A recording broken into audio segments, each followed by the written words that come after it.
నమస్కారం. నా పేరు నందన్ శ్రీనివాస్. రాజమండ్రి నాది. మా నాన్నగారు ఈ ఆస్తిని 1982లో కొనడం జరిగింది. క్వారీ మార్కెట్ శివాలయం పక్కన 2 ఎకరాల 5 సెంట్లు మా నాన్నగారు కొనడం జరిగింది. మా అన్నదమ్ములు ఇద్దరం మా మా ఆధీనంలోనే 45 ఏళ్ళ నుంచి ఈ భూమి మా ఆధీనంలో ఉన్నది.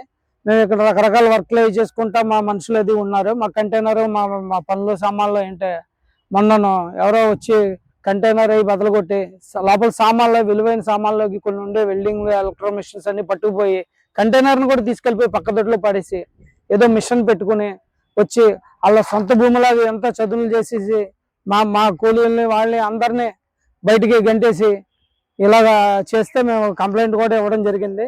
ఎస్పీ గారి దగ్గరికి వెళ్ళాము. మాకు జరిగిన ఈ భూమి మీద మాది అని ఉదయం నుంచి చాలా మంది మనుషులు మాస్కులు వేసుకుని 40-50 మంది మాకు చుట్టూ బెదిరిస్తూ తిరుగుతున్నారు.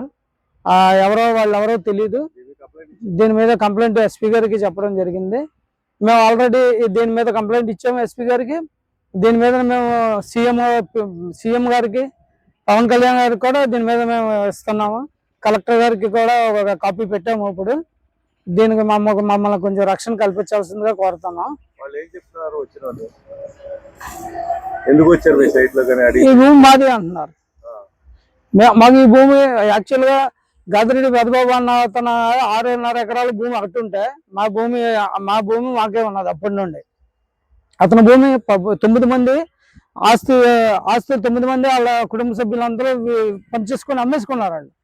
అమ్మేసుకున్నాక ఈ పైకి అదే ఎప్పుడో అమ్మేసుకుని పైన ఉన్న భూమి మాదే అని వచ్చి వాళ్ళకి మాకు తక్కువ ఉంటే మేము ఆర్డర్ తెచ్చుకున్నాం. అతను వేసినది కొట్టేశారు ఇంజక్షన్. అతను కొట్టేసి మాకు ఆర్డర్ ఇచ్చింది. మాకే పొజిషన్ ఉన్నది ఉండగా అతను వచ్చి దీన్ని ఎవరికో అమ్మడం ఏంటండి? ఇది అంత చాలా అన్యాయం. ఇది మేము ఎన్నాటి నుంచో కాపాడుకుని వస్తాం ఆస్తి. దీని మీద 2 సార్లు మేము బ్యాంకు లోన్లు తెచ్చుకున్నాం, SBI లోన్ తెచ్చుకుని మిషన్ అది కొనుక్కొని తిప్పుకున్నాం. దీన్ని ప్రొటెక్షన్కి మేము ఫెన్సింగ్ వేసుకున్నాము. ఫెన్సింగ్ ఇప్పుడు ఫ్రంట్ ఫేస్ లో ఫెన్సింగ్ వేసుకున్నాక మళ్ళీ వచ్చి మాకు బెదిరిస్తూ ఉదయం నుంచి 30-40 మంది తిరుగుతున్నారు. పోలీసులు 112 కాల్ చేశాను, వెంటనే వచ్చారు. వచ్చినప్పటికీ వాళ్ళు వెళ్ళిపోతున్నారు. మాకు సరైన న్యాయం కావాలి. ఈ భూమికి సంబంధించి మాకు ప్రొటెక్షన్ కావాలి. మా భూమిలో మేము ఉండడానికి మా డాక్యుమెంట్లు అన్ని 98 సంవత్సరాలు ఈసీ మేము సబ్మిట్ చేసాం. వాళ్ళు ప్లెయిన్ గా ఒక 5-6 పేపర్లు తీసుకొచ్చి ఇచ్చారు స్టేషన్ లో. సిఏ గారు ఎవరు చూసి చెప్తామని మొన్న రమ్మన్నారు, మళ్ళీ ఈ రోజు రమ్మన్నారు. ఈ రోజు రమ్మనే లోపల మా భూమిని మేము కాపలా కాసుకుంటున్నాం. ఇవన్నీ కొంచెం రక్షణ చేసుకుంటున్నాము. చాలా దారుణం కదండి. కష్టార్జితం ఇది ఎక్కడ వేరే ఏదో సినిమాల్లో చూపించినట్టు అసలు ఇంత అన్యాయమా? మా నాన్న కష్టార్జితం మా చేతిలో ఉన్నది. మేము ఏదో పనులు చేసుకుని ఏదో చేసుకుంటుంటే రాత్రి ఓవర్ ద నైట్ ఆ వంకన మనుషులను తీయించేశారు. అది పుష్కరాలని ఏదో కారణం చెప్పారు.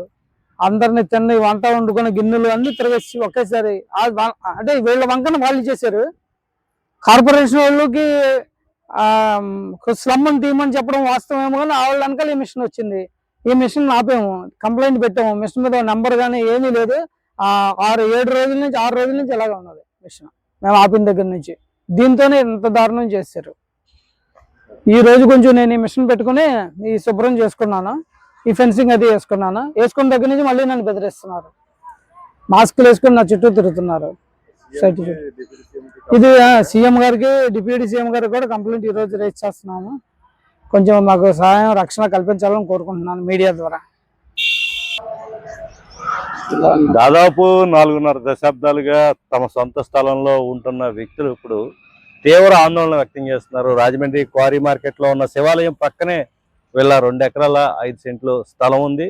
దీన్ని కొంతమంది తమదని చెప్పేసి రావడం, ఇక్కడ ఒక ప్రొక్లైన్ పెట్టి ఇక్కడ ఉన్న కంటైనరు వీళ్ళ తాలూకా ఇవన్నీ కూడా తీసుకువెళ్ళి వేరే చోట పాడేయడం, ఇందులో లోపలంతా కూడా శుభ్రం చేస్తాం అని చెప్పి చేయడం, ఇవన్నీ చూస్తుంటే ఇటీవల కాలంలో కొంతమంది ఖాళీ సైట్ల మీద వచ్చి ముందు మున్సిపాలిటీ వాళ్ళు క్లీన్ చేయమన్నారని క్లీన్ చేస్తున్నారు. ఆ తర్వాత వాళ్ళు ఫెన్సింగ్ వేయడం, బోర్డు పెట్టి దొంగ డాక్యుమెంట్లు సృష్టించి ఇవి మావి అని ముందు క్లెయిమ్ చేసుకుని పోలీస్ స్టేషన్లో సెటిల్మెంట్కి వెళ్తున్నారు.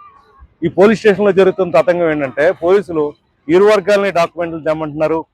ఆ డాక్యుమెంట్ల పరిశీలన పేరుతో వీళ్ళని అసలైన యజమానులు ఎవరున్నారో వాళ్ళని పదే పదే తిప్పుతున్నారు.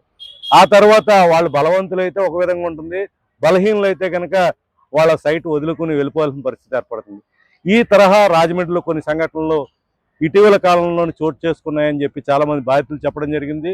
ఇటీవల క్వారీ ప్రాంతంలో కూడా ఒక సైట్ని అలాగే క్లీన్ చేసి నాకు తెలుసున్న సైట్లోనే ఆ విధమైన చేశారు. ఆయన డైరెక్ట్గా ముఖ్యమంత్రి దృష్టికి, డిప్యూటీ సీఎం దృష్టికి లీగల్గా వెళ్ళి రిజిస్టర్డ్ పోస్టుల ద్వారా పంపిస్తే వాళ్ళు వెంటనే ఇమీడియట్లీ అక్కడి నుంచి వచ్చిన ఆదేశాల అనుసారం ఎడిషనల్ ఎస్పీ వచ్చి నేరుగా ఆ విషయాన్ని సెటిల్ చేయడం జరిగింది. అవసరమైతే ఎవరైతే బాధితుడి తరఫున ఎవరైతే ఆక్యుపై చేద్దాం అనుకున్నారో వాళ్ళ మీద కేసులు పెట్టడం కూడా సిద్ధమైతే ఆ యజమాని వెనక్కి తగ్గారు. అవసరం లేదు, వాళ్ళు వెళ్ళిపోతే చాలు అనేసి. ఇప్పుడు ఈ శ్రీనివాస్ గారు కూడా, నందం శ్రీనివాస్ గారు ఇక్కడ మొత్తం ఫెన్సింగ్ వేసుకుని ఇప్పుడు రోజు రాత్రి పగలు కాపలా కాస్తున్నారు. గత 3-4 రోజుల నుంచి నిద్రాహారాలు మాని తన మిత్రబృందంతో ఉంటున్నారు. వీళ్ళంతా ఎవరో తెలియదు, బయట వ్యక్తులు. వీళ్ళు మాస్కులు వేసుకుంటున్నారు, ముసుగులు వేసుకున్నారు, ధరించి వస్తున్నారని చెప్తున్నారు. ఇది చాలా కాంప్లికేటెడ్. ఈ తరహా ఉంటే కనుక రాజమండ్రిలో ఖాళీ సైట్లు ఉన్న యజమానులు తస్మాత్ జాగ్రత్తగా ఉండాల్సిన అవసరం ఉంది. పోలీసులు కూడా సరైన యాక్షన్ తీసుకోవాలి. లేదంటే కనుక ఇది ప్రభుత్వానికి చెడ్డ పేరు తీసుకొచ్చే అవకాశం ఉంది. తక్షణం ఇలాంటి వాటి మీద లోకల్గా ఉన్న అథారిటీస్ ఎవరైతే ఉన్నారో వాళ్ళంతా కూడా స్పీడ్గా స్పందించాలని కోరుకుంటూ, ఇది ఈస్ట్ న్యూస్ కోసం రామనారాయణ.